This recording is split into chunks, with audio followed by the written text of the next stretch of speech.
So could you tell us what your eye conditions are? Okay, I've got a condition called nystagmus, which is the eyes are constantly wobbling. As Chris mentioned, it's congenital, in other words, I've had it since birth. It basically means I can't see detail, particularly in distance.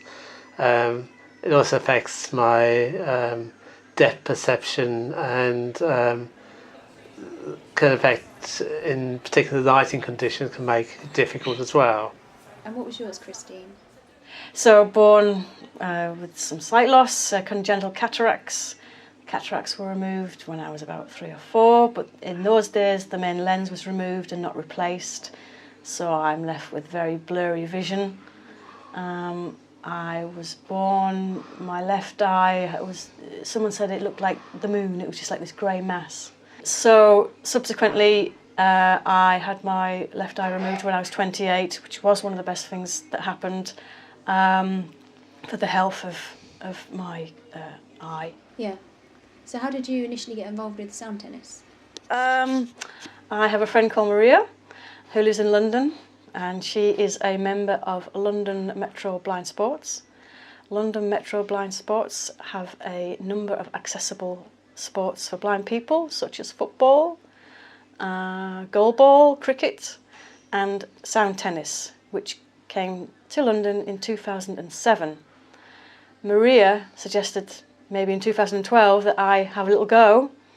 So I went up to London and I tried a game of sound tennis, and it was great, I could play.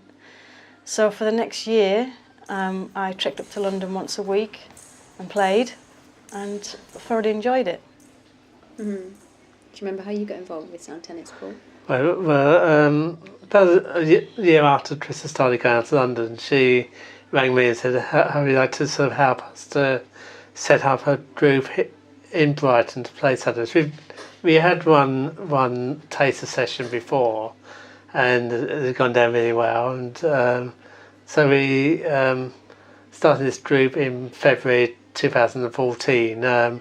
We had a launch evening with the mayor, which the mayor came to, and 29 people turned up, both visually impaired people and also volunteers and a few guests, and a number seemed to really enjoy it. So we carried on doing these taster sessions for 6 weeks, or 6 fortnightly sessions, and a number of us found we really enjoyed it and wanted to carry on. And from there the groups developed a core group of people, players and volunteers, who really enjoyed meeting together and playing tennis. Definitely, I think what we've learnt is that there are many conditions, or maybe, and within those conditions they're so variable, and people can have more than one eye condition, and so therefore the experience of sound tennis is different for everybody. So receiving a ball and what they experience visually and using the sound is, as I said, it's very unique. I think for me, I tried once or twice playing tennis as a youngster, couldn't get anywhere near hitting the ball, so it was a complete impossibility to play.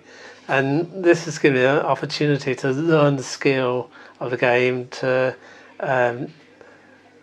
be able to sort of compete at that sort of level that's appropriate for myself, and to get some good exercise as well.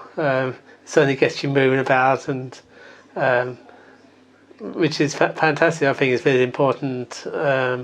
As visually impaired people, we can easily feel quite isolated, and the opportunity to meet up with other people and to enjoy the game. One of the things a number of us do is travel around the country and playing tournaments or playing friendly games, and there's a real community. Mm. And how has ESAB helped with the sound tennis? We were involved in a group called City Synergy initially, and we'd always had good relationships with ESAB. It's always been very helpful to us as an organisation, and we felt that a few years ago that it would be good to link up to have a more formal relationship and to become part of the organisation. And we've found that the staff at ESAB have been very, very helpful and supportive to us as individuals and as a group in terms of backing the things we're doing. I concur. And to add that the funding that you guys have given us has helped us play sound tennis. Thank you very much. And that's a serious point. It is quite a unique activity that we're doing. It doesn't expand to a lot of people. Naturally, there's not millions of people, thankfully, that are sight impaired, but of those that are sight impaired that live in East Sussex and benefit, it is huge.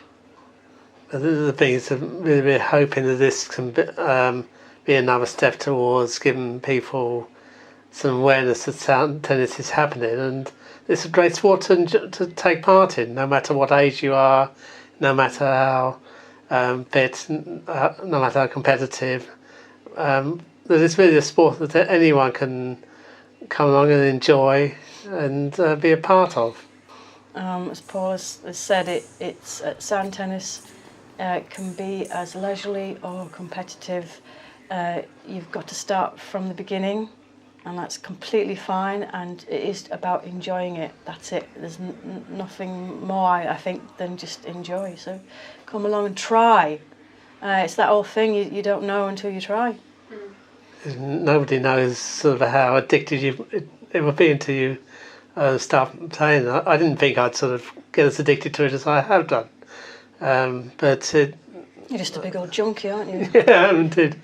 But it is something I think that's it's so important to find ways to keep healthy and or even to get healthy. And this is something that even if you don't feel you're that good at it, you can just really enjoy having the fun of having a go. Really, that's for everyone. It starts from most people. The first time they play it, find it difficult, but that's the joy of learning. Is actually you do find you improve over time.